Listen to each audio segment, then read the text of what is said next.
नमस्कार बंधुरा আমার ছোট চ্যানেলে আপনাদের সবাইকে স্বাগত জানাই।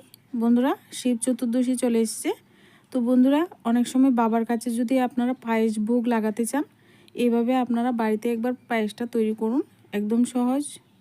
একদম সহজভাবেই পায়েসটা কিন্তু আজকে তৈরি করে দেখাচ্ছি। বন্ধুরা বুকের জন্য আজকে যে পায়েসটা তৈরি করব, যারা পারেন না তারা কিন্তু ভিডিওটা ফলো করে আপনারাও বাড়িতে ঝটপট বুকের পায়েস রান্না করতে পারবেন। প্রথমে চুলায় একটা কড়াই বসিয়ে দিয়ে এখানে আমি 1 লিটার দুধ নিয়েছি, আর দুধটা কিন্তু আগে থেকেই জাল করা আছে। এবার ওই দুধের মধ্যে আমি এখানে 2টো তেজপাতা দিয়ে দিচ্ছি। তেজপাতা দিলে বন্ধুরা পায়েসের মধ্যে খুব সুন্দর একটা সেন্ট হয়, তো অবশ্যই দেওয়ার চেষ্টা করবেন। এবার কিন্তু দুধের মধ্যে কন্টিনিউ এইভাবে নাড়াচাড়া করতে হবে। আর এবার পায়েসের মধ্যে দিয়ে দিচ্ছি 3-4টা এলাচগুলিকে ভালো করে মুখটা ফাটিয়ে নিয়েছি দেখুন। এবার ফাটিয়ে বীজগুলিও আপনারা গুঁড়ো করেও দিতে পারেন, আমি কিন্তু এইভাবে ফাটিয়ে দিয়েছি। এবার এদিকে দুধটা জাল হতে থাক। আর আমি আজকে পায়েসটা কিন্তু লিকুইড দুধ দিয়ে করছি, আপনারা কিন্তু এখানে পাউডার দুধও ব্যবহার করতে পারেন। লিকুইড দুধের সাথে যদি পাউডার দুধটা ব্যবহার করেন, পায়েসটা কিন্তু আরও খেতে আর একটু দুর্দান্ত হয়। এখানে আমি 100 গ্রাম গোবিন্দভোগ চাল নিয়েছি, এর মধ্যে কিন্তু 1 চামচ ঘি দিয়ে ভালো করে চালটাকে মেখে নিচ্ছি। এইভাবে ঘি দিয়ে চালটাকে মেখে রাখলে তো চালটা কিন্তু পায়েসের মধ্যে দিলে মানে এত সুন্দর একটা গন্ধ হয়, মানে খুব মোমো করে গড়ের মধ্যে মোমো হয়ে যায় মানে পায়েসের গন্ধে।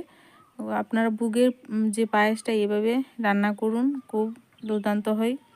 বন্ধুরা একবার বাড়িতে ট্রাই করুন। বাবার সামনে আপনারা পায়েস ভোগ লাগাতে চাইলে এইভাবে ভিডিওটা ফলো করে করতে পারেন। এবার কিন্তু আমি চাল দিয়েছি, চালটা যতক্ষণ না পর্যন্ত ফুটে যাচ্ছে, তো এইভাবে কিন্তু কন্টিনিউ আমি নাড়াচাড়া করেছি। নাড়াচাড়া করতে করতে দেখুন একটা সময় কিন্তু চালটা এইভাবে দেখুন ফুটে গিয়ে একেবারে ঘন ঘন হয়ে গেছে।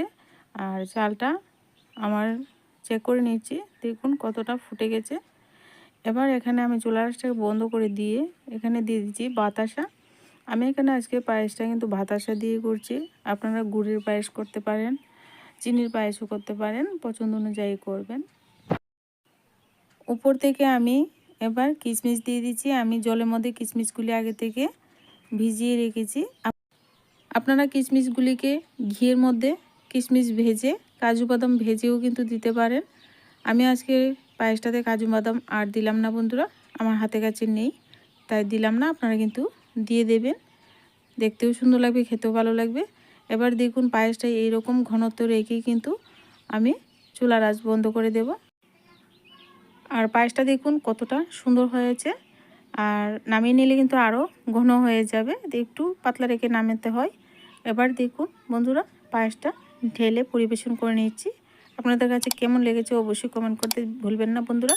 ভিডিও ভালো লাগলে প্লিজ লাইক করুন, কমেন্ট করুন, আমার চ্যানেলটিকে সাবস্ক্রাইব করুন। আজকে ভিডিওটা বন্ধুরা এই পর্যন্তই, দেখা হচ্ছে নেক্সট ভিডিওতে।